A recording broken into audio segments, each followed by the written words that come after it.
wabarakatuh.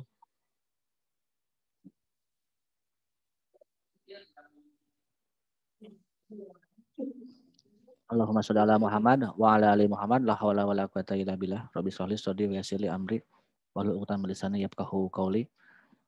Pada siang hari ini kita bisa berjumpa lagi ya setelah beberapa pertemuan termasuk minggu kemarin ya karena tanggal 1 Juni tanggal merah jadi kita belum sempat bertatap muka lagi di perkuliahan di Zoom ini.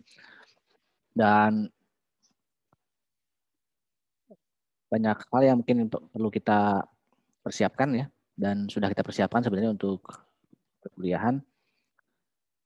Sekarang kelompok hukum ya. Sudah saya cek di channel YouTube-nya sudah ada pertanyaan. Silakan biar lebih efektif mungkin saya sementara waktu untuk menyimak dulu pembahasan dan diskusi. Nanti di bagian akhir giliran saya untuk menanggapi. Dan tolong teman-teman yang lainnya untuk senantiasa hadir dan berserta dalam pelajaran ini ya walaupun di tengah-tengah keterbatasan. Oke, silakan. Siapa ini sini sudah hadir semua anggota kelompoknya? Nurul Aisyah sudah tergabung? Hadir. Salwa? Hadir, Pak. Fawaj? Hadir, Pak. M. Fajar Prasetyo?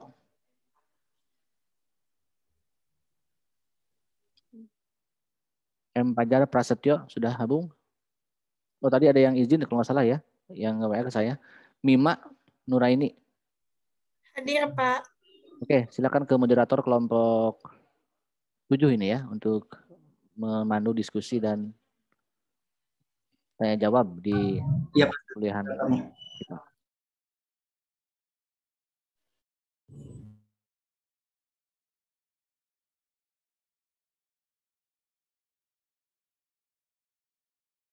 Dari Fauzia. Oke, bismillahirrahmanirrahim. Assalamualaikum warahmatullahi wabarakatuh. Selamat pagi, halo rekan-rekan virtual. Sebelumnya saya ucapkan terima kasih kepada Bapak Adi Saputra, Pak Sasi Adi Saputra, itu selaku dosen pengampu pendidikan kewarganegaraan yang telah memberikan waktu dan memfasilitasi agar kami bisa berdiskusi di pertemuan hari ini.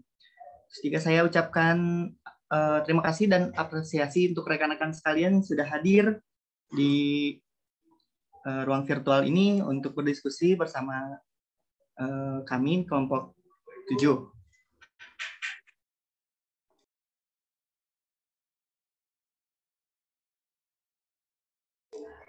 Nah, untuk rekan-rekan sekalian, di sini saya tidak sendiri. Untuk kelompok 7 itu ada beberapa anggota. Yang pertama ada Salwa Aulia Suwandi, kemudian ada Nurul Aisyah Rapadati, ada juga Mima Nuraini, dan yang terakhir ada Muhammad Fajar Prasetyo. Nah, kami sudah men-share link untuk video pembelajaran, video presentasi kami, dan sudah ada masuk beberapa pertanyaan juga di kolom komentar. Nah, pertanyaan pertama ini adalah pertanyaan dari Saudari Fauzia Ilma Mustika. Nah, pertanyaan ini akan dijawab oleh Saudara Mima. Saya akan bacakan pertanyaannya. Pertanyaan itu adalah, menurut kelompok 7, bagaimana keadaan hukum di Indonesia saat ini? Apakah tujuan hukum di negara kita sudah tercapai?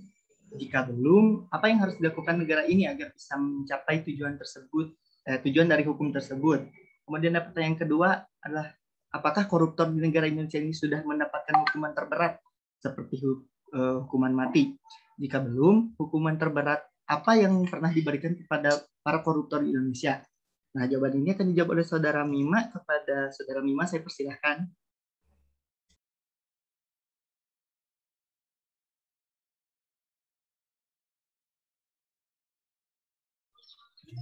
Baik, izin menjawab pertanyaan dari Fauzia. Nah, ada istilah bahwa hukum di Indonesia itu runcing ke bawah dan tumpul ke atas.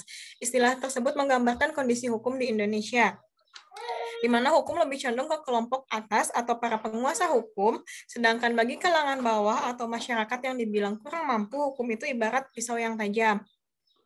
Nah, pada sila kelima Pancasila berbunyi keadilan sosial bagi seluruh rakyat Indonesia.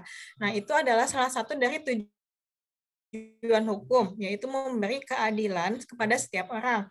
Sedangkan seperti yang dijelaskan di awal bahwa hukum di Indonesia masih runcing ke bawah dan tumpul ke atas, maka tujuan hukum di Indonesia itu belum sepenuhnya tercapai. Untuk mencapai tujuan hukum akan menjadi satu kesatuan yang laras jika warga Indonesia menaati peraturan dan berperilaku sesuai dengan hukum. Dan juga aparat penegak hukum yang tegas dalam menindak adil dalam memberi keputusan. Hukum di Indonesia harus mampu mengajarkan warga negaranya untuk mematuhi peraturan, mematuhi hukum melalui aparat penegak hukum yang berlaku jujur, adil, dan terbuka kepada masyarakat agar rakyat merasa mempunyai hak yang sama atas hukum. Nah, untuk pertanyaan yang kedua, apakah koruptor di negara Indonesia sudah ada yang mendapatkan hukuman terberat seperti hukuman mati? Nah, jawabannya ada. Untuk hukuman mati belum ada ya, tapi ada 3 orang koruptor yang dijatuhi penjara seumur hidup. Di antaranya ada mantan Ketua Mahkamah Konstitusi Akil Mukhtar, yang kedua ada Brigjen TNI Teddy Hernayadi, yang ketiga ada Adrian Waworuntu. Nah, yang terakhir, yang keempat ada mantan Jaksa Urip Trigunawan. Beliau dikenai hukuman penjara 20 tahun dan denda 500 juta rupiah. Apakah sudah cukup, Fauzia, jawabannya? Ya, sudah cukup. Terima kasih. Mungkin nanti ada yang ingin ditanyakan lagi, tapi sudah terwakili di kolom komentar. Terima kasih. Iya, baik untuk Saudara Fauzia ya. Terima kasih juga sudah bertanya untuk melakukan diskusi pada kami. Terima kasih juga untuk Mima yang sudah menjawab ya. Kemudian untuk pertanyaan kedua ini ada pertanyaan dari Rini Nur Ain. Dia izin bertanya, menurut kalian apakah penegak hukum di Indonesia sudah berjalan dengan semestinya? Dan apakah para penegak hukum di Indonesia itu sudah netral dari pengaruh siapapun yang berkuasa? Lalu jika iya ataupun tidak, gimana alasannya? Nah, pertanyaan ini itu akan dijawab oleh Saudara Nurul Aisyah Ramadhani. Pada Saudara Nurul dipersilahkan.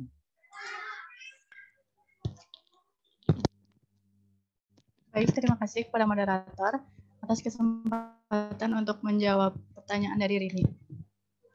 Mungkin seperti yang sudah disampaikan oleh Mima sendiri bahwa istilah hukum runcing ke bawah, tumpul ke atas itu sudah menggambarkan kondisi hukum di Indonesia sekarang ini.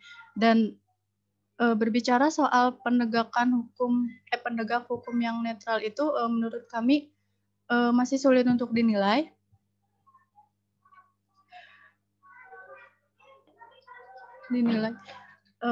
Karena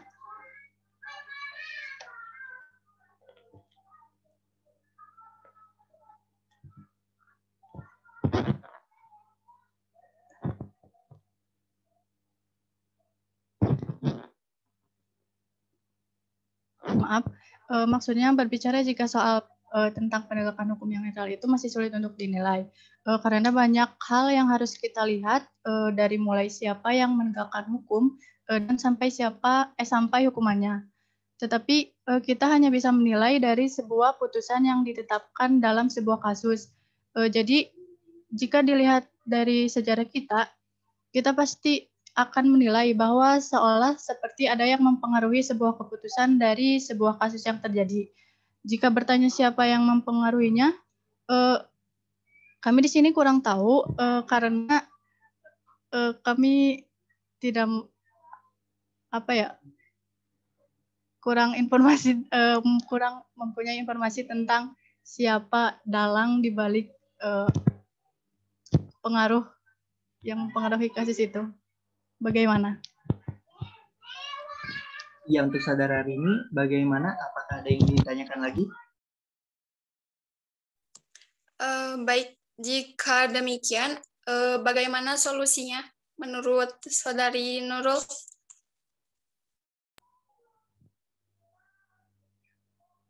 Baik, mungkin dari solusinya untuk para penegak hukum sendiri, jika terdapat seperti kasus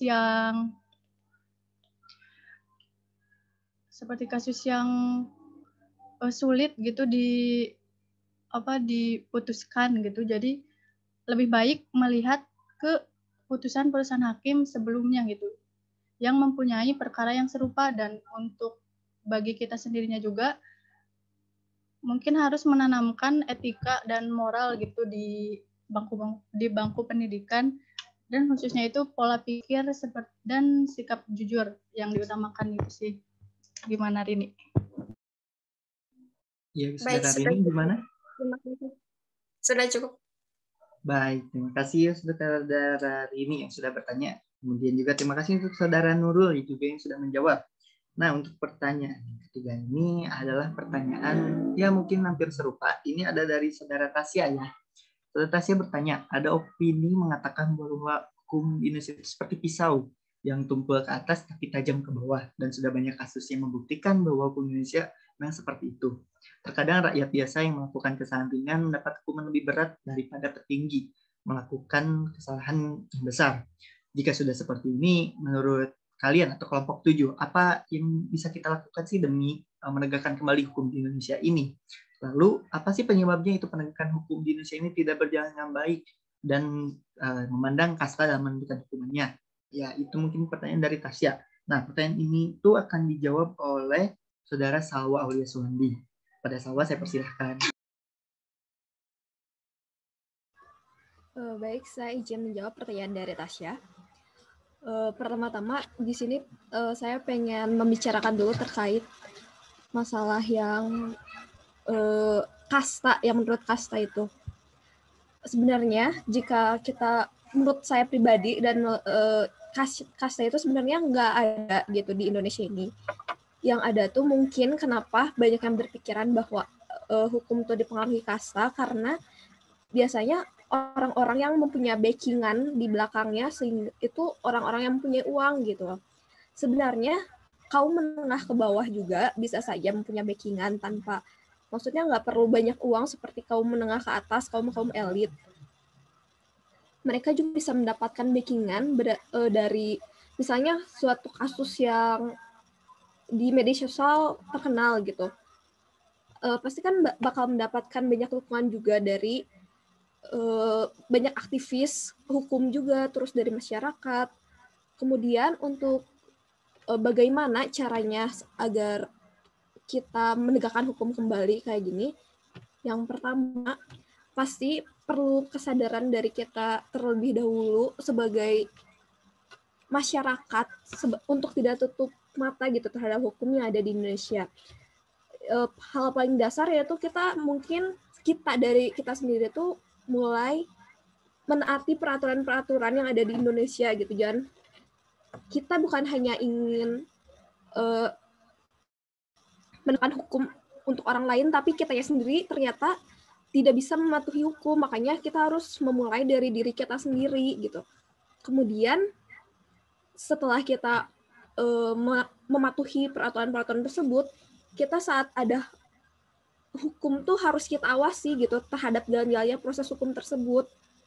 Dan mungkin ya menanamkan moralitas dari awal gitu di dalam diri kita sendiri untuk bisa menghormati istilahnya gitulah hukum tersebut gitu. Bagaimana Tasya?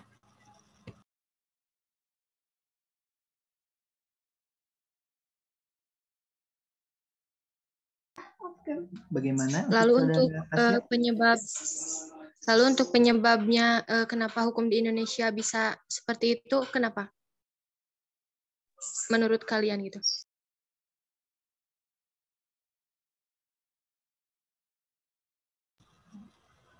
Menurut kami pribadi, kenapa hukum di Indonesia masih bisa seperti itu?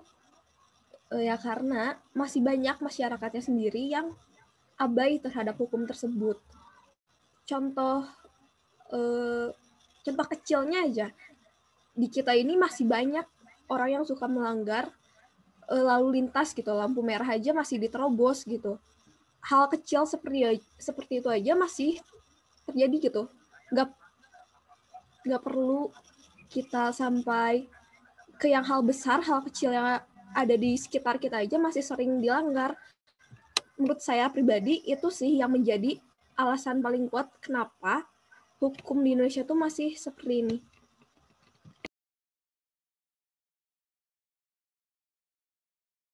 Ya baik, terima kasih atas penjelasannya. Ya baik, terima kasih untuk saudara Tasya yang sudah bertanya juga, dan terima kasih juga untuk saudara Sawa yang sudah menjawab pertanyaan dari saudara Tasya.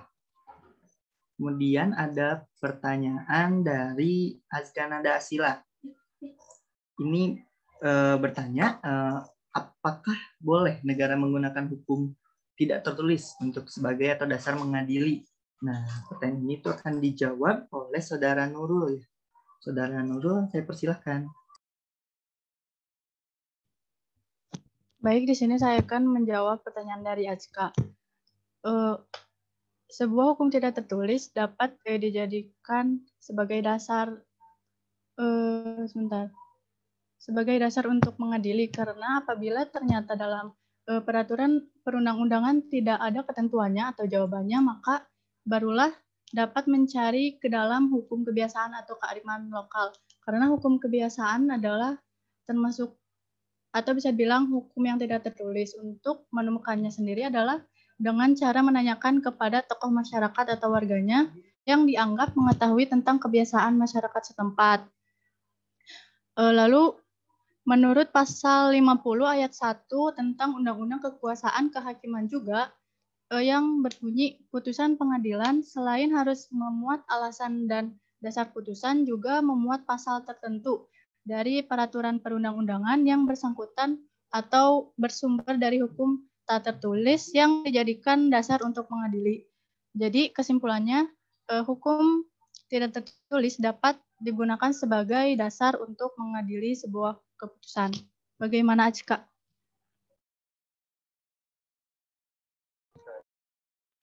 Baik, terima kasih atas jawabannya. Iya, terima kasih untuk Azal yang sudah bertanya, dan terima kasih juga untuk Nurul yang sudah menjawab.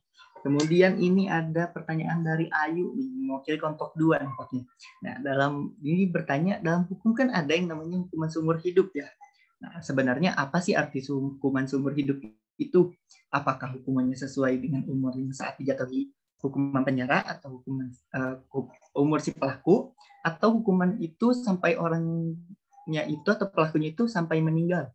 Nah, untuk jawaban ini itu akan dijawab oleh saudara Salwa Aulia Suwandi. Kepada saudara Salwa saya persilahkan.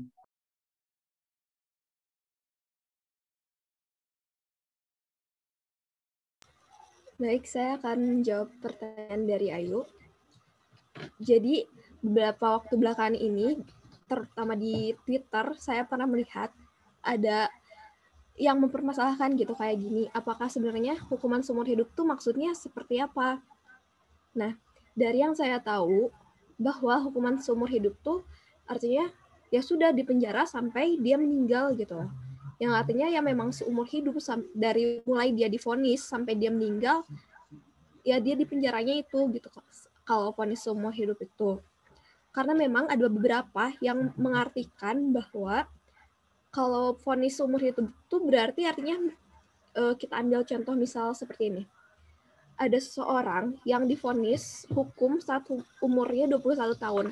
Kemudian ada yang mengartikan bahwa diberi hukuman penjara seumur hidup itu berarti dia diberi hukuman penjara selama 21 tahun juga sesuai sama umurnya saat dijatuhkan vonis. Padahal hal tersebut tidak benar. Berdasarkan pasal 12 ayat 1 KUHP, ayat 4, pidana penjara selama waktu tertentu tidak boleh melebihi 20 tahun. Yang artinya kalau tadi kita memvonis dia 21 tahun, berarti itu sudah melanggar pasal 12 ayat 1 KUHP. Jadi dari bunyi pasal 12 ayat 1 KUHP itu dapat disimpulkan bahwa yang dimaksud dengan pidana penjara seumur hidup adalah penjara selama terpidana masih hidup hingga meninggal. Akan tetapi saat biasanya udah tua, udah sering sakit-sakitan dan sudah tidak seproduktif dulu, biasanya hakim sendiri suka memberi potongan penjaranya gitu. Biasanya dinamakan bebas bersyarat, dikasih keringanan saat dia udah tua gitu. Seperti itu.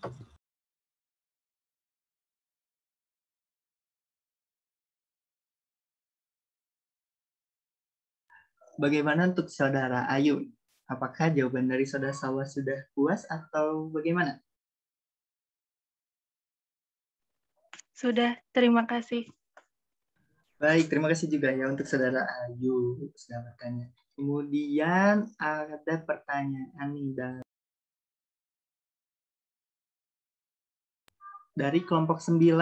Itu mewakilnya Saudara Arneta. Ini bertanya nih, pada contoh kasus yang kalian angkat mengenai korupsi dana bansos yang sangat erat hubungannya dengan KPK.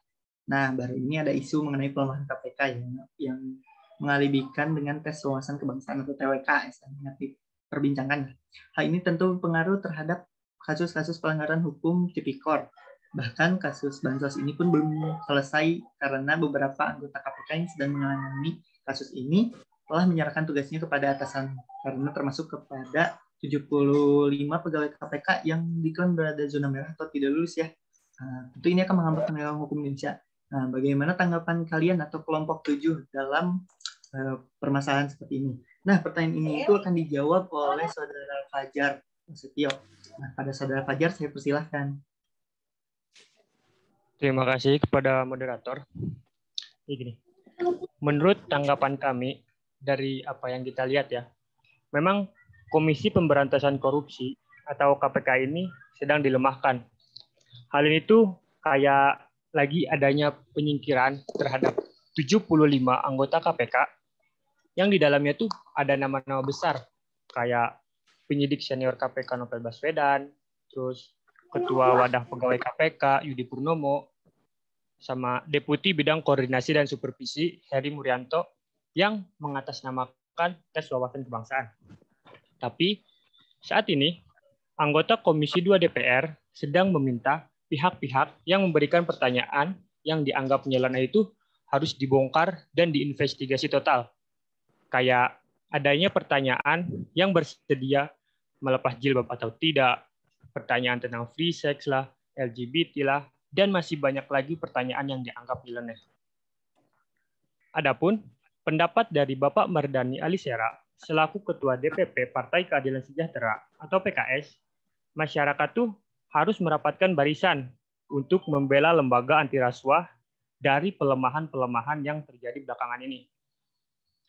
Dan menurut saya, kita selaku mahasiswa diharapkan tuh bisa berpikir radikal gitu, agar penegakan hukum di Indonesia kembali dikuatkan. Serta kita juga harus bisa menyuarakan dan memperjuangkan nilai-nilai kebenaran dan keberanian dalam menentang segala bentuk ketidakadilan. Mahasiswa ini menempati posisi yang penting dalam upaya penegakan hukum Indonesia. Seperti itu. Saya kembalikan kepada moderator. Ya, baik, Fajar. Mohon maaf untuk Saudara Rafli, boleh di off-kan mic-nya? Jemput orang-orang motor. Saya lagi mohon untuk Saudara Rafli ya. Nah, sip. Terima kasih Saudara Rafli. Oke, terima kasih Saudara Fajar yang sudah berjawab. Nah, saya bertanya kepada Arneta, apakah kepada Arneta itu sudah cukup jawaban dari Saudara Fajar? Tadi Fajar menyebutkan bahwa kita sebagai mahasiswa harus berpikir secara radikal. Maksud berpikir secara radikal di sini seperti apa? Terus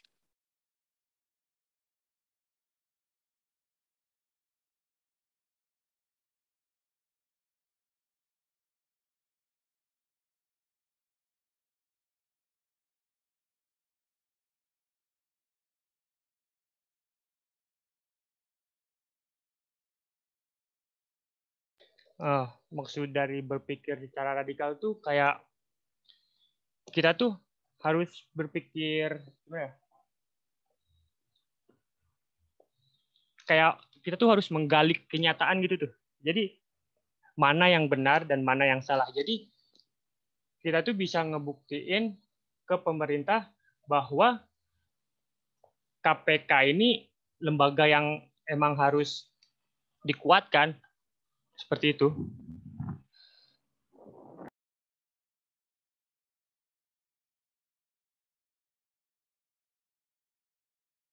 Bagaimana, Saudara Arneta? baik, sudah cukup. Terima kasih. Iya, terima kasih juga ya untuk Saudara Fajar telah menjawab kembali, dan terima kasih buat Saudara Arneta yang sudah bertanya ya. Lalu di sini ada pertanyaan dari Indah. Dari Indah ini mewakili kelompok 4. Izin bertanya, bagaimana jika salah satu isi perjanjian internasional itu bertentangan dengan konstitusi negara? Apakah negara akan tetap ikut dalam perjanjian tersebut? Nah, mohon penjelasannya. Di sini saya akan mencoba menjawab, tapi sebelumnya mungkin yang ini yang saya rasakan dengan teman-teman kelompok saya. Ini pertanyaan mungkin di bab konstitusi nampaknya, bukan di bab hukum, tapi saya nggak apa-apa, saya akan coba jawab. Mungkin apa sih yang dilakukan negara? Negara pun tidak akan langsung diam dan langsung keluar seperti itu. Pasti negara akan melakukan lobbying atau berdiskusi kembali dalam satu perjanjian untuk membentuk perjanjian internasional. Karena tidak mungkin suatu negara hanya berdasarkan ikut negara A, saya ikut dong negara A ikut perjanjian. Tapi tidak, pasti negara tersebut akan memberikan aspirasi. Jika memang aspirasinya bertentangan dengan apa yang di negara lain, maka akan terus lobby sampai menemukan titik tengah, karena itu merupakan sesuatu yang diharuskan dalam sebuah perjanjian agar tidak ada yang dirugikan sama sekali. Begitu, mungkin itu dari pendapat dari kelompok kami. Saya akan bertanya kepada Indah, bagaimana dengan jawaban dari kelompok kami?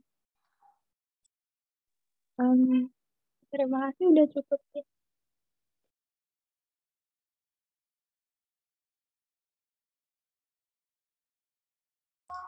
Iya, terima kasih ya Saudara Indah.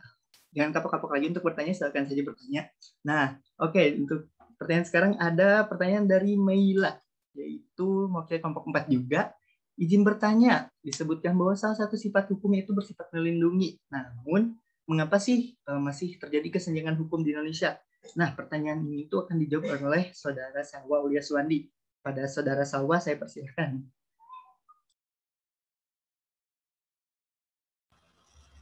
Baik, terima kasih sudah memperkenalkan saya untuk menjawab pertanyaan dari Melia. Di sini saya akan mengutip perkataan dari Dr. Muzaki, bahwasanya menurut beliau perjalanan hukum yang ada di Indonesia itu sebenarnya tidak melulu diorientasikan pada upaya untuk mewujudkan keadilan. Hukum cenderung digunakan sebagai alat untuk mewujudkan kepentingan-kepentingan para penguasanya.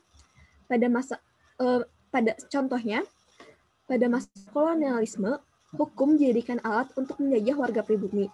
Pada masa Presiden Soekarno, hukum dijadikan alat revolusi.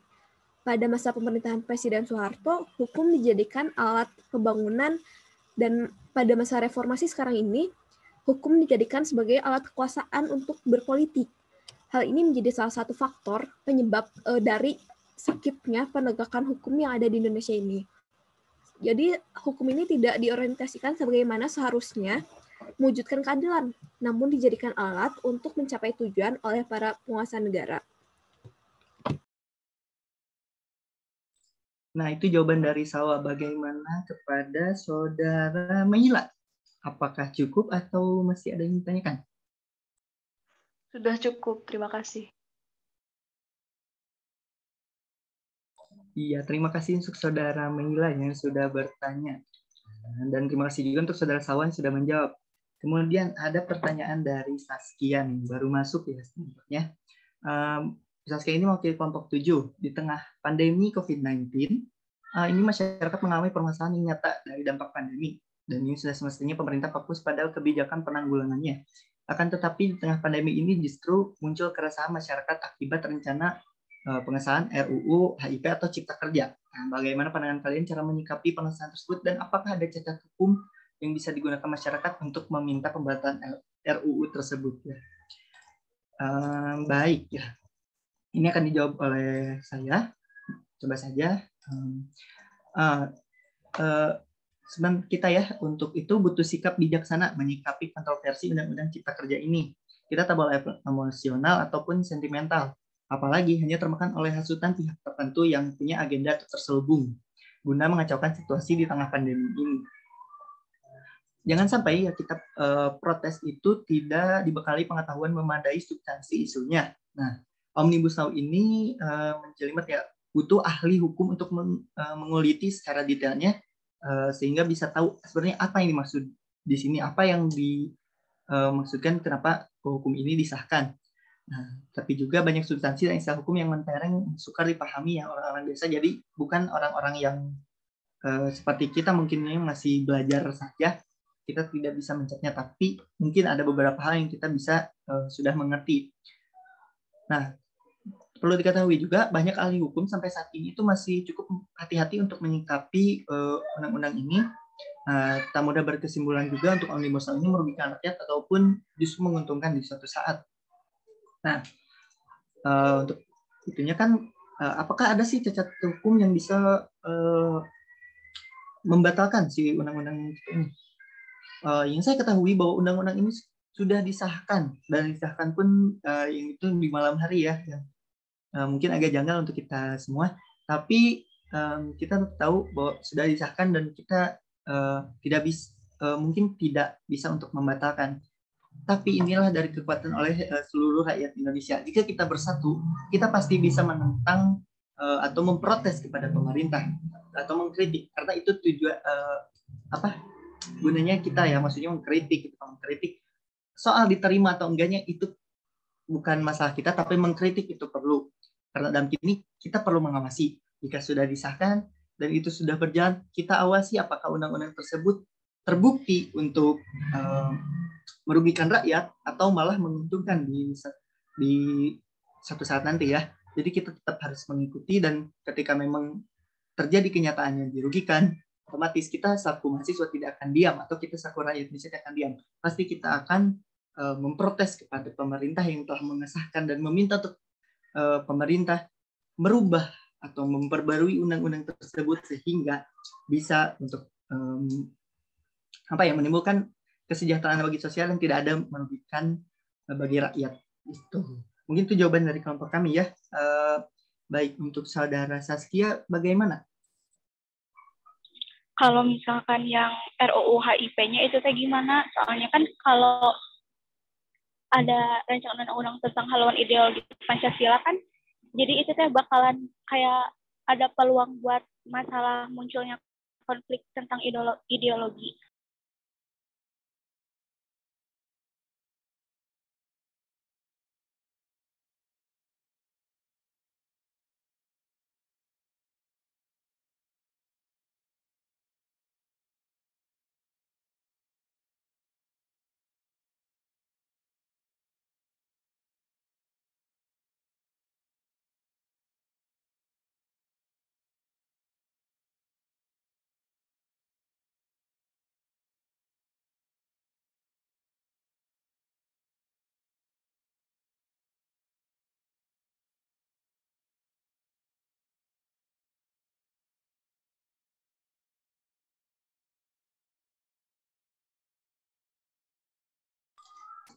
Baik ya, untuk HIP ini ada hal yang juga Pancasila.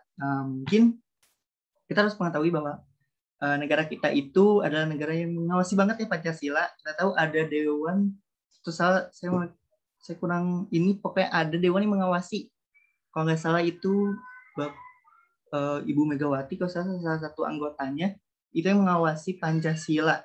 Jadi kita tahu lah bahwa Pancasila itu didasarkan asal dari hukum kita sendiri atau adat kita sendiri, mempunyai sejarah dari kita sendiri. Jika ada yang berani lah untuk misalnya menghadirkan ideologi baru ataupun mengganti Pancasila, menggeser atau merubah, nampaknya pun kita tahu bahwa masyarakat tidak akan diam. Pasti akan ada banyak gelombang massa yang akan memprotes. Itu pun sama seperti Undang-Undang Cipta Kerja juga ya. Jadi seperti itu mungkin.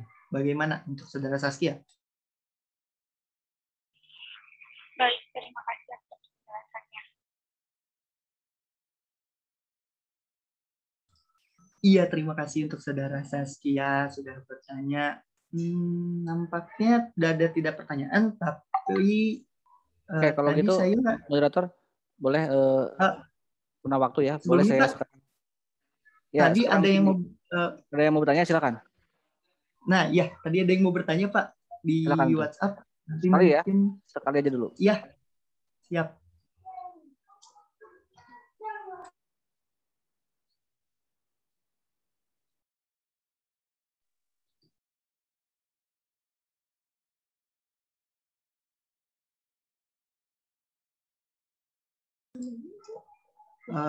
Mungkin nampaknya Saudara Mulyani agak tergangguan tapi sudah mengirim pertanyaannya.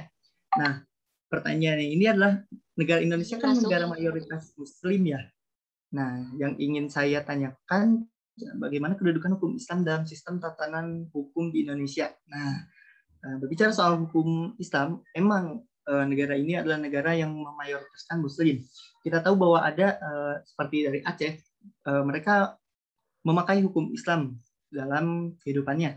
Nah, ketahui kalau kita menelaah hukum itu sendiri seperti pada dasarnya seperti Pancasila, kita tahu bahwa sila pertama saja menyebutkan bahwa ketuhanan yang Maha Esa, artinya ketuhanan Esa atau bisa dikatakan satu ya. Kita tahu bahwa Tuhan yang satu itu adalah misalnya dari Muslim juga.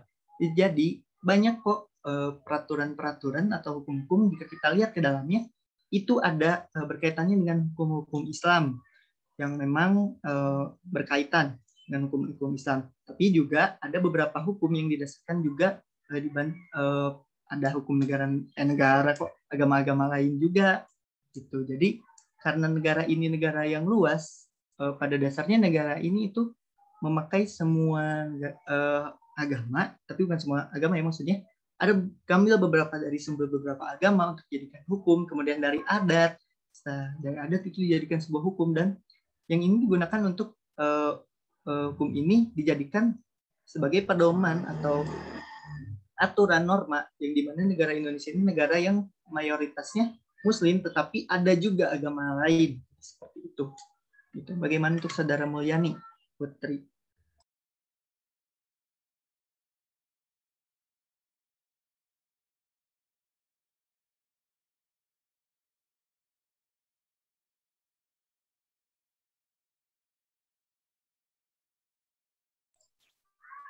Saudara Mulyani Putri, apakah sudah puas jawabannya atau ada yang tanyakan lagi?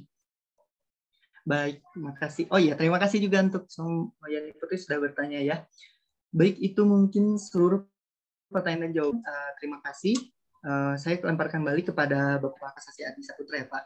Silakan. Oke, terima kasih kepada teman-teman dari kelompok 7 dan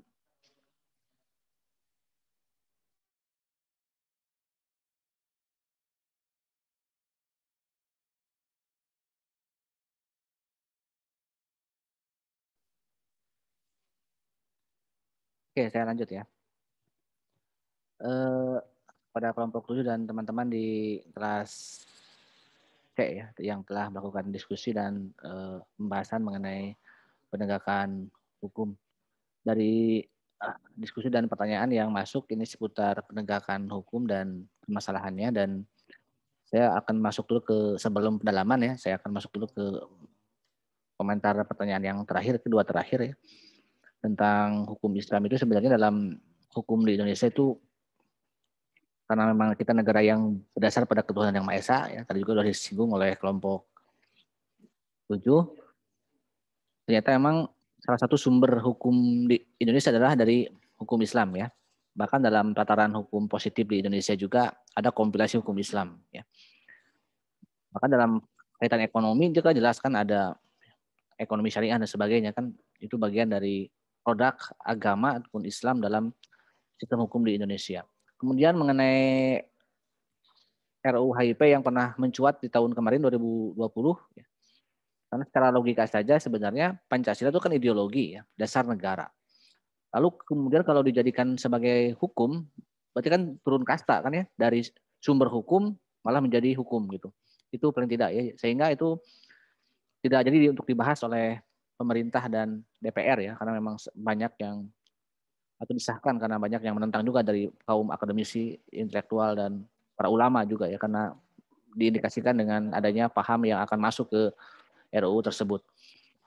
Oke teman-teman semua, ya ini mohon diperhatikan dengan baik dengan pendalaman materi tentang bab hukum ya, dan tujuan utama dari bab ini sebenarnya sebagai bagaimana kita memahami penegakan hukum yang berkeadilan.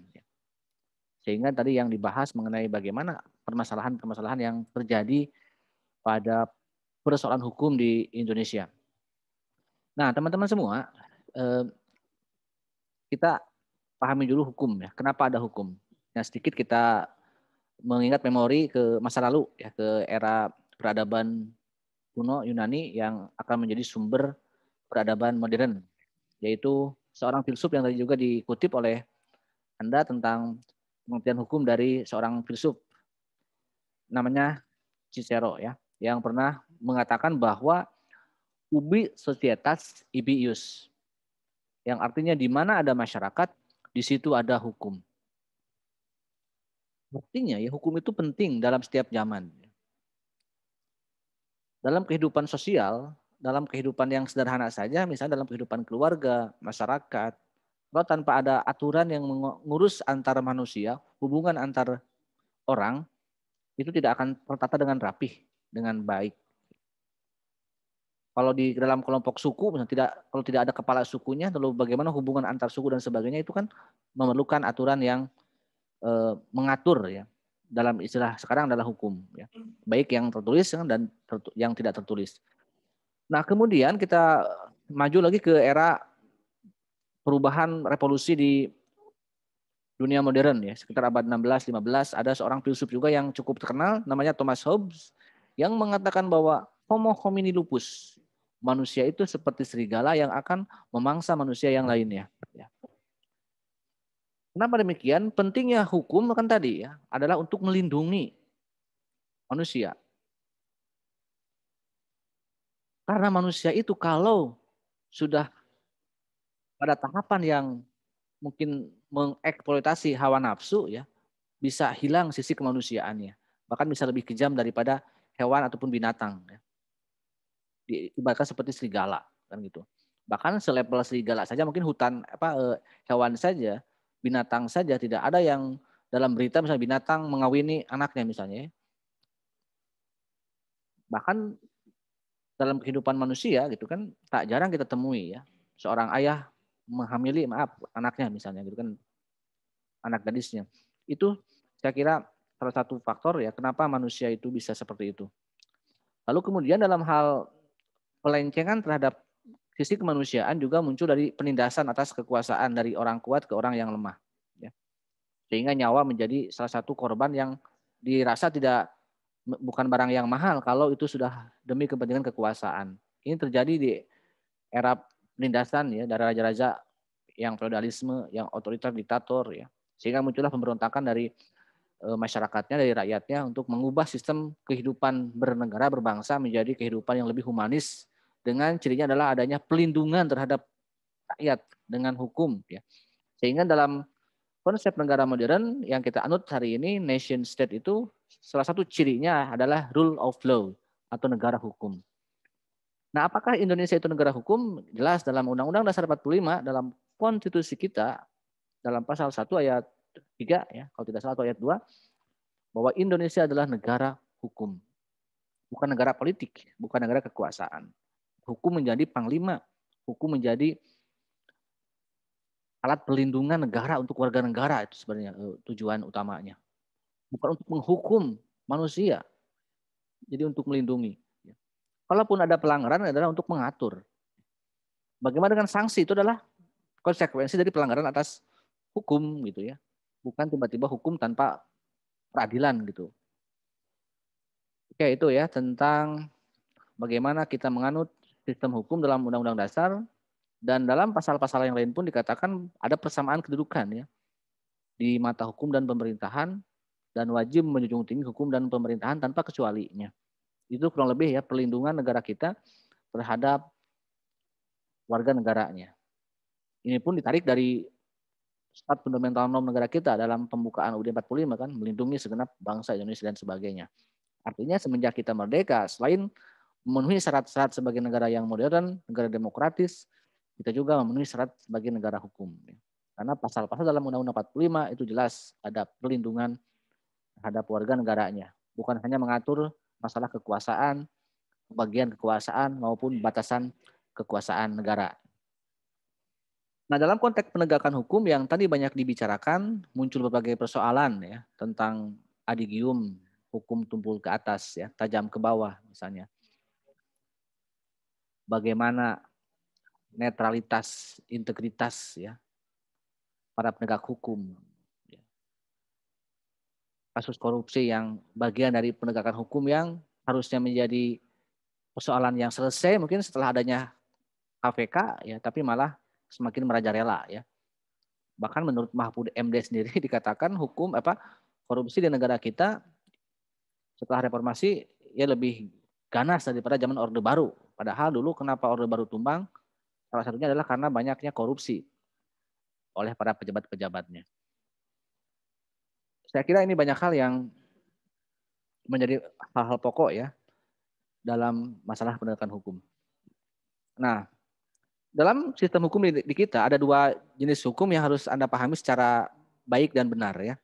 Sekian banyak variabel hukum dan nanti mungkin kita pun akan berhadapan dengan persoalan kehidupan bermasyarakat, bernegara, sehingga harus paham betul bagaimana sistem hukum di negara kita ya.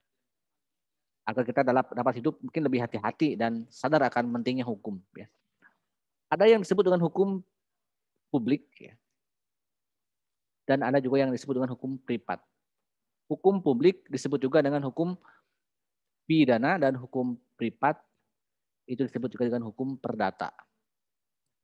Walaupun kedua hukum tersebut ya, apalagi hukum pidana itu KUHP kita itu belum dapat direvisi sampai sekarang ya, masih dalam tahapan pembahasan dan itu merupakan warisan dari kolonialisme Belanda ya.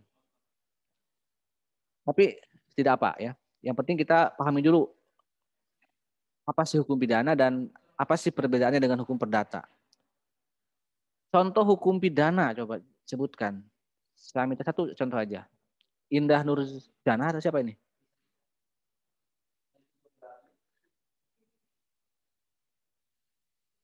Rida Rizkia.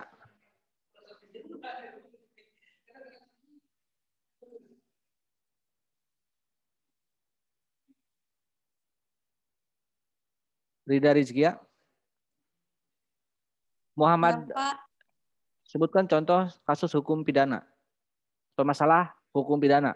Apa contohnya? Satu aja. Korupsi. Korupsi, oke.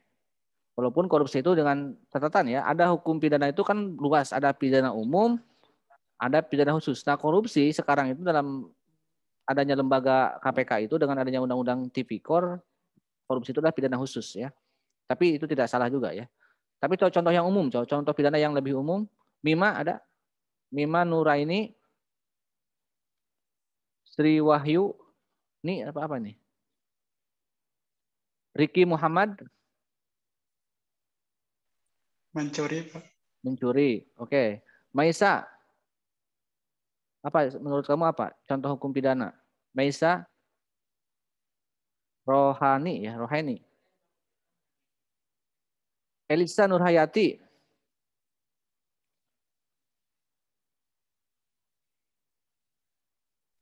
Ya, Pak. Contoh hukum pidana. Pidana pembunuhan. Pembunuhan. Raihan Al-Fajri. Oke, udah.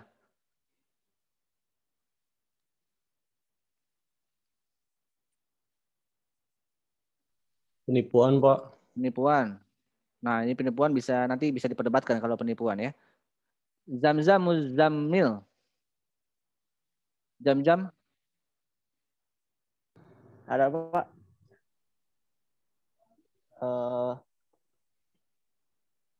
Kalau melanggar lalu lintas, Pak, kayak ditilang gitu? Ya nggak tahu. Bisa, Pak, kayak ditilang. Tindak pidana gitu. Kalau enggak, kasus suap kali, Pak. Suap sih. Oke. Hukum pidana ya. Sekarang coba hukum perdata ya. Coba yang lainnya. Muhammad apa ini? Muhammad.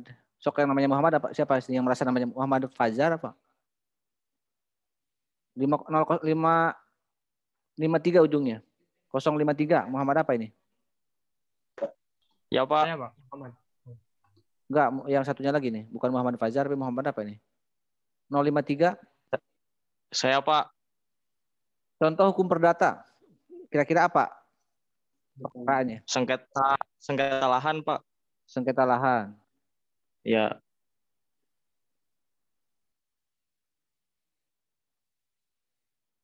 Nah, persengketaan ini juga nanti bisa diperdebatkan ya. Siti Nur Azizah. Siti Nur.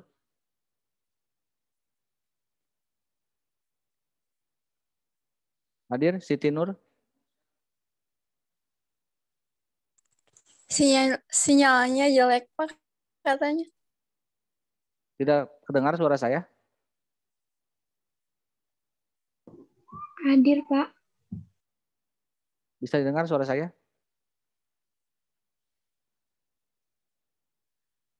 Saskia? Saskia? Hifa? Pencemaran nama baik, Pak. Pencemaran nama baik. Selain itu coba yang lainnya Hifa, Ayuni. Hifa ada Hifa? Ada Pak, perebutan hak asuh anak. Perebutan hak asuh anak. Selain itu Jejen.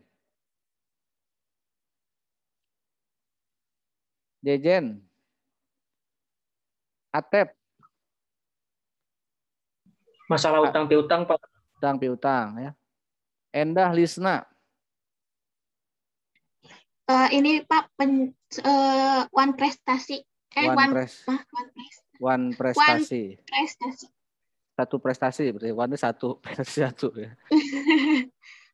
Sama masalah warisan yang kayak warisan. Gitu, Pak. Oke, Delsa itu apa sih? Satu ujungnya. Triple T. Pelanggaran hak paten, Pak. Hak paten. Nitya Ratna.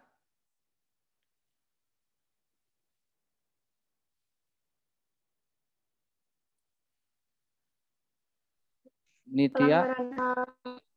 Copyright.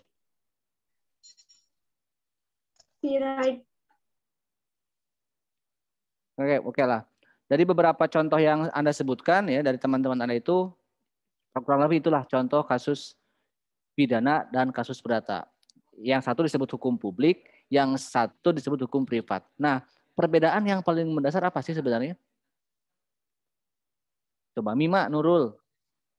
Perbedaan yang paling mendasar dari hukum pidana dan hukum perdata itu apa? Mima, bisa dijawab? Menurut logika aja kan contohnya kalau ini pembunuhan. Oh ini sengketa misalnya. Oh yang satu publik, kok yang satu privat misalnya. Mima bisa kira-kira bisa menggambarkan apa perbedaan yang paling mendasar? Azira, Wardah. Kira-kira apa sih yang membedakan gitu antara privat dan publik dari contoh-contoh kasus yang teman-teman Anda tadi utarakan? Jika hukum pidana dikenakan kepada seseorang yang dianggap telah mengganggu kepentingan umum oleh negara, sedangkan hukum perdata negara hanya bertindak sebagai pengawas. Oke, jadi siapa kalau dalam hukum perdata yang berurusan? Aktornya gitu, pelaku hukumnya. Pelaku utama adanya hukum itu siapa dalam perdata?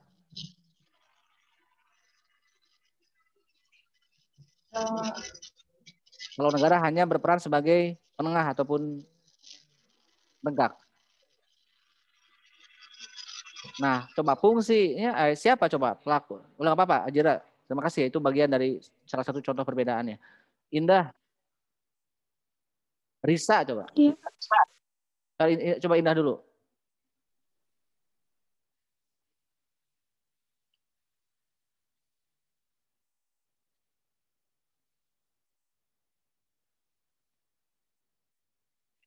Indah. Ya. Tadi udah ngomong ya? Udah saya panggil ya? Udah. Udah. Ayu. Are you ready?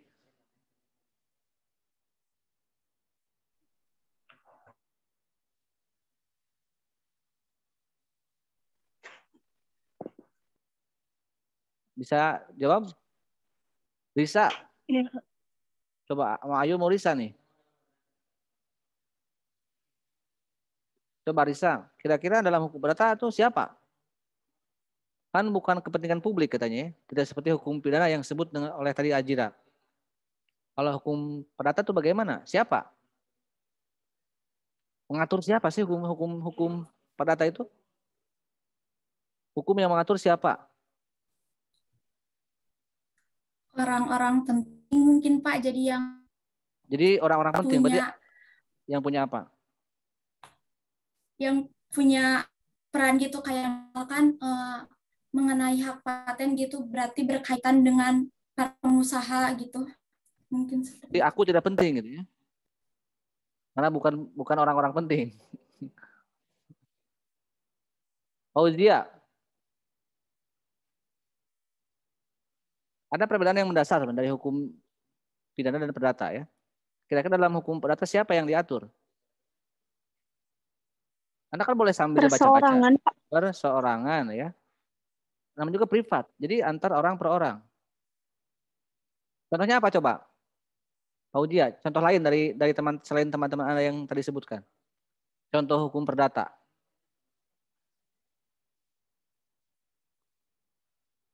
Fauzia?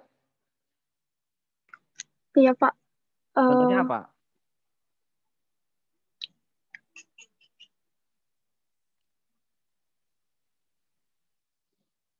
Oke, Meila Dewi, contoh lain dari hukum perdata katanya hukum orang per orang ya. Pencemaran nama baik, Pak. Ya itu udah tadi oleh temannya. Raden Perdi Irawan.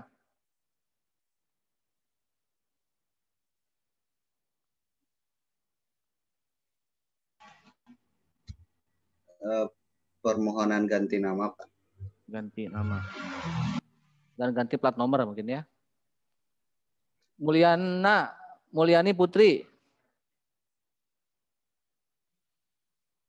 Contoh hukum perdata itu apa sih sebenarnya? Coba ya dari yang lebih umum, yang lebih populer lah ya, tentang hubungan orang per orang.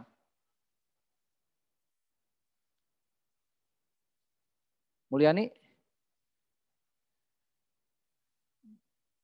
Bisa sesama jenis, bisa lawan jenis, itu kan yang menyangkut hubungan ya.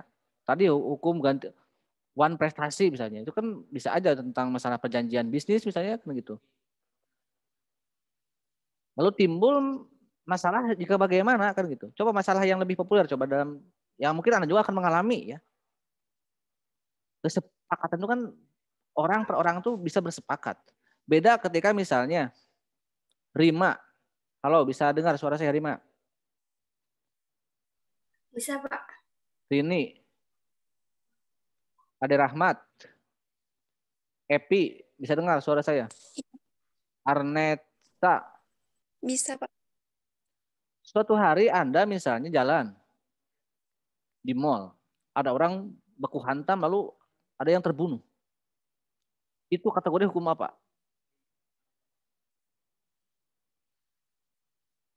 Itu kategorinya hukum apa?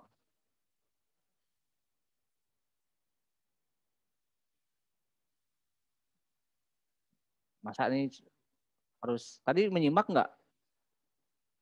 Anda melihat orang membunuh misalnya, orang mencuri, orang merampok, ada pecopet, ada perampok, ada pembunuhan. Anda menyaksikannya. Itu contoh hukum kasus apa? Pidana, Pak. Coba, yang tegas jawabannya.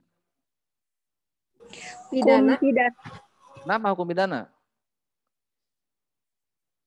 Jika Anda tidak menyangkut kepentingan ya, umum, Pak. yang umum, Anda kan tidak bukan pembunuh, bukan yang dibunuh.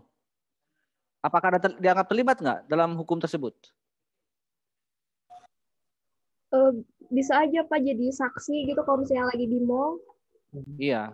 Padahal kan tidak punya niat untuk melihat itu.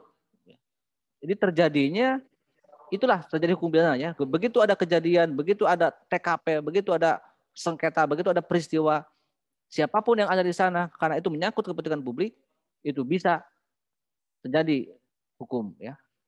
Bahkan kalaupun Anda melihat, bahkan dalam salin saksi Anda pun bisa pelapor, bisa melaporkan. Bisa menjadi sebagai pelapor.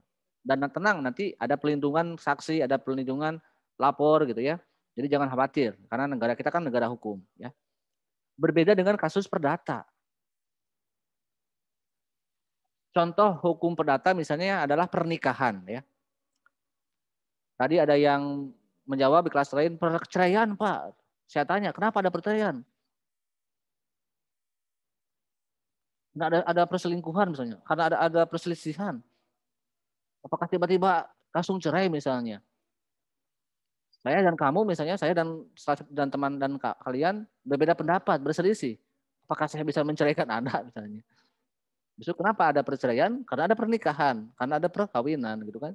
Jadi perceraian adalah konsekuensi hukum dari adanya perkawinan gitu kan. Itu kasus perdata karena perjanjian antar satu insan dan insan yang lainnya, ya, dua hati yang saling mencintai, katakanlah seperti itu perkawinan. Lalu bagaimana terjadi ketika ada hukum, ketika masuk ranah hukum? Ingat ya, fungsi hukum adalah untuk melindungi kan gitu. Jangan mentang-mentang, wah ini kan negara hukum Pak katanya. Saya ini kalau nikah resmi maka akan dilindungi oleh hukum, sah, legal secara hukum negara kan kata. Makanya tahun 2024 target saya adalah menikah, kawin. Tapi tahun 2006 saya akan bercerai misalnya. Bisa nggak seperti itu?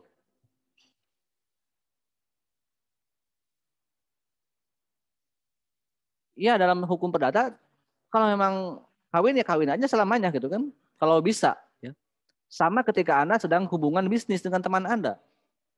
Saya tahun depan akan bisnis misalnya Awaz dan Raden Perdi. Usaha bersama di atas materai, modal bersama, keuntungan bersama secara adil dan merata.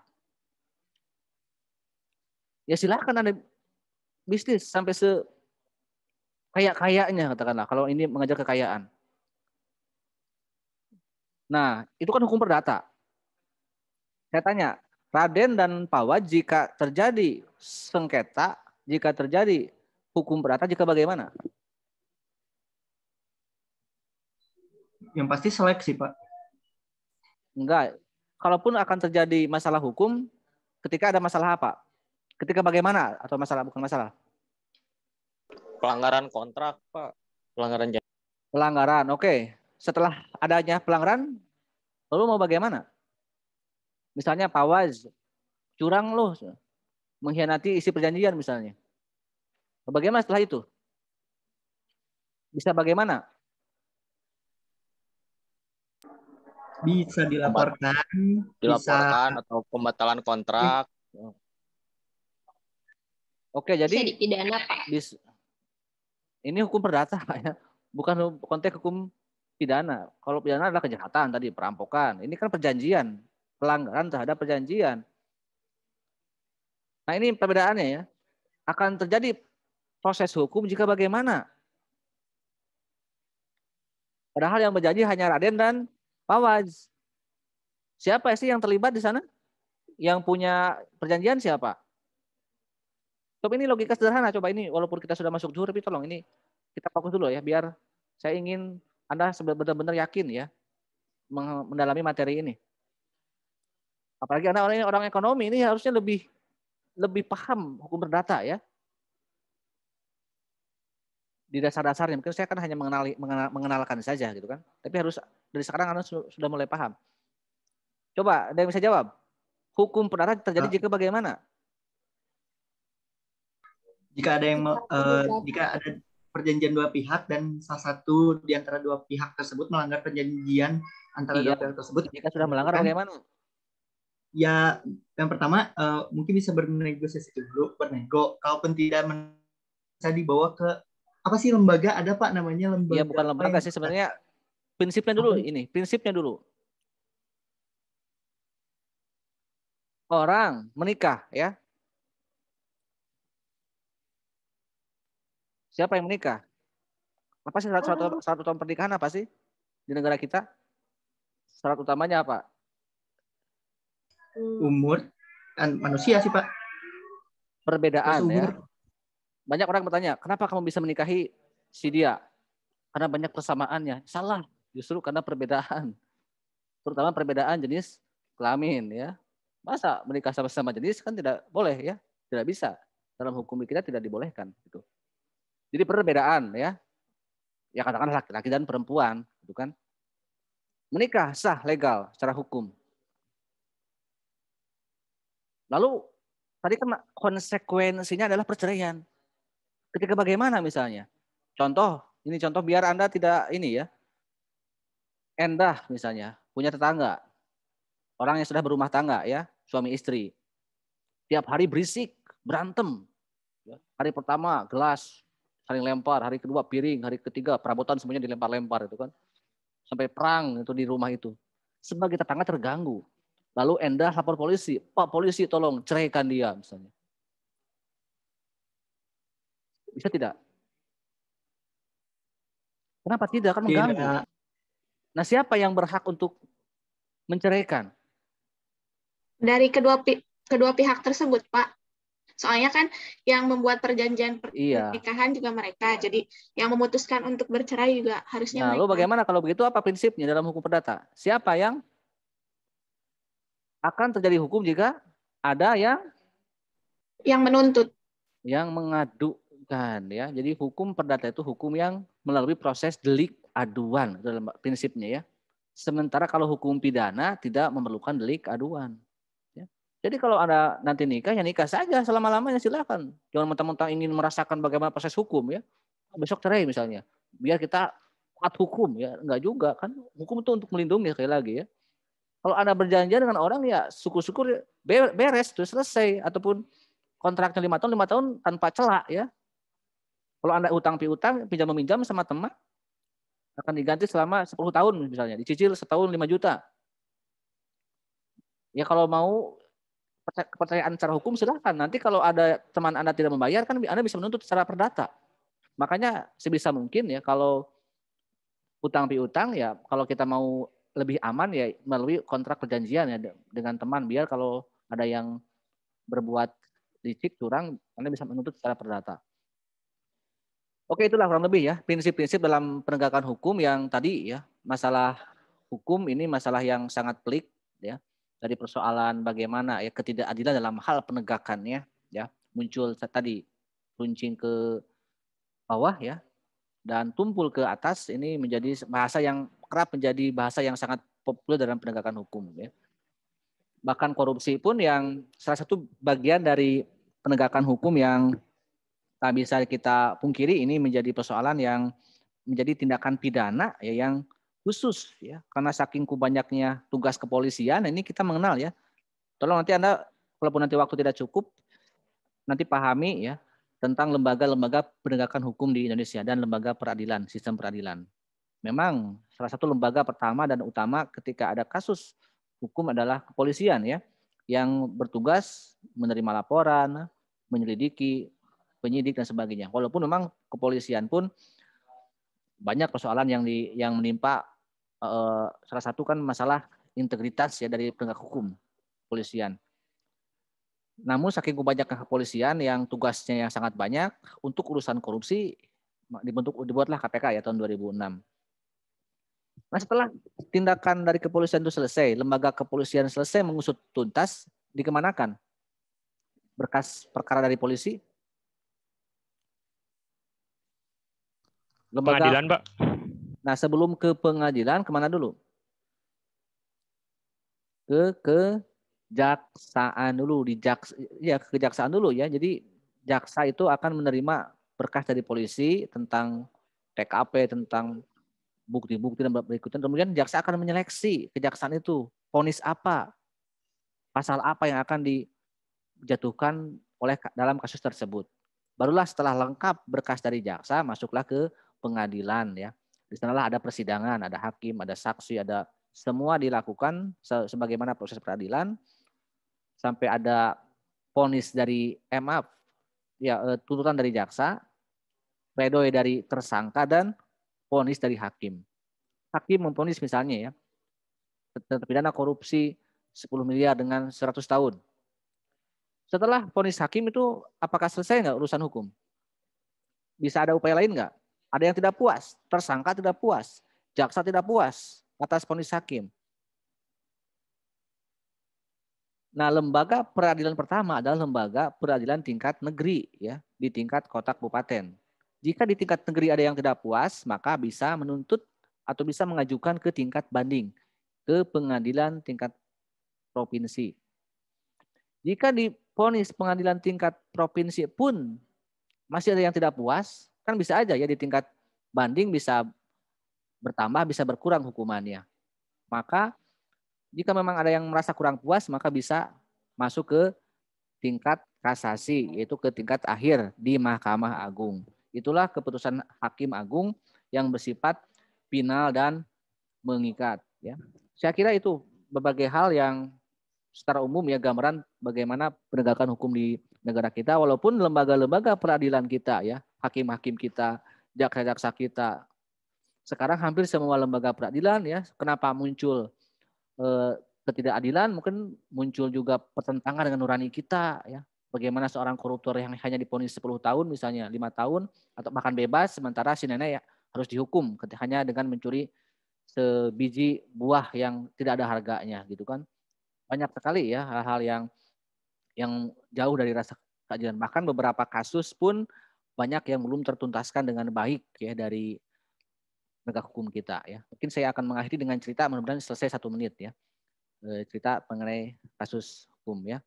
Pada suatu hari ada seorang pencuri naik ke atas rumah dan rumahnya rusak ya, si jendela rumahnya itu, dan jatuh ke bawah. Gebrak ya, meninggal. Si keluarga pencuri menuntut si pemilik rumah, tidak menerima cenanya. Keluarga saya mati, paeh gitu kan. Dibawalah ke pengadilan. Akhirnya si pemilik rumah jadikan tersangka ya. Singkat cerita, terjadilah peradilan di salah satu lembaga peradilan dan ditanya, kenapa? Benar ada orang mati di rumah kamu? Betul Pak Hakim. Tapi sebenarnya rumah saya itu telah diperbaiki. Ya. Tapi nggak tahu nih si tukang kusen, si tukang kayunya, benar atau enggaknya, mungkin tidak benar memperbaikinya. Jadi saya tidak merasa bersalah, wahai hakim. Baiklah kata hakim, kamu bebas. Dipanggil si tukang kayu. Dipanggillah si tukang kayu ke pengadilan oleh hakim, ditanya, betul kamu pernah memperbaiki rumah? Tidak baik memperbaiki dan akhirnya ada orang jatuh di rumah tersebut? Betul, kata si tukang kusen, dan akhirnya dia pun melakukan pledoi, pembelaan. Tapi hakim, saya pun sebenarnya tidak berniat untuk tidak baik bekerja, tapi terganggu. Karena pada saat saya memperbaiki rumah, di samping rumah kan ada jalan, ada perempuan lewat pakai baju merah. Saya silau hakim, serab yang melihat perempuan lewat. Tidak konsentrasi dalam memperbaiki rumah tersebut. Sehingga saya tidak merasa bersalah dalam kasus ini, kata si tukang kayu. Baiklah kamu bebas, sekarang panggil si perempuan itu. Panggillah si perempuan itu ke pengadilan. Hai perempuan, betul kamu pernah pakai baju merah dan lewat rumah? Betul Bapak Hakim, tetapi saya pun tidak punya niat untuk punya baju warna merah. Sebenarnya saya ini pesan ke tukang celep, tahu tukang celep, tukang pewarna baju ya, supaya baju saya diwarnai warna hijau. Tapi si tukang celep malah mewarnai baju saya warna merah. Saya tidak merasa bersalah, wahai hakim. Kata hakim, oke, bebas katanya. Panggil si tukang celep. Dipanggil si tukang celep ke pengadilan. Hai tukang celep, betul kamu pernah salah mewarnai baju dari warna harusnya warna hijau menjadi warna merah? Tanpa bisa berkelit lagi ya, dari sekian banyak saksi keterangan, fakta-fakta, kamu bersalah, divonis hukuman mati. Nyawa dibayar nyawa. Pati dibayar pati, kata hakim. Akhirnya divonislah si tukang celep itu ke pengadilan, dieksekusi ke tempat tiang gantung ya. Pada saat hari di mana akan digantung ada kesalahan teknis ya, di mana tiang gantungannya tinggi, pendek, dan tukang celepnya pendek, sehingga 2 jam digantung tidak paeh-paeh ya, tidak mati-mati. Kan bingung kata hakim, ini gimana tuh paeh-paeh? Kata hakim, oke kalau begitu biar cepat cari tukang celep yang pendek. Ditanya tukang celep yang pendek, dibawalah ke tempat eksekusi, kamu dihukum gantung, dihukum mati. Apa kesalahan saya, wahai hakim? Pendek katanya gitu ya. Ya itulah kurang lebih ya teman-teman semua. Dalam dunia dongeng ada peristiwa seperti itu dan dalam dunia nyata pun kerap kita melihat ya, untuk melihat sebuah persoalan hukum kadang-kadang untuk mencari siapa yang salah dapat dicari siapapun ya, yang dapat disalahkan. Sekian dan terima kasih. Sampai jumpa lagi minggu depan. Assalamualaikum warahmatullahi wabarakatuh. Waalaikumsalam. Waalaikumsalam warahmatullahi wabarakatuh. Terima kasih Bapak. Waalaikumsalam. Terima kasih Pak. Menghibur Pak. Saya tutup ya.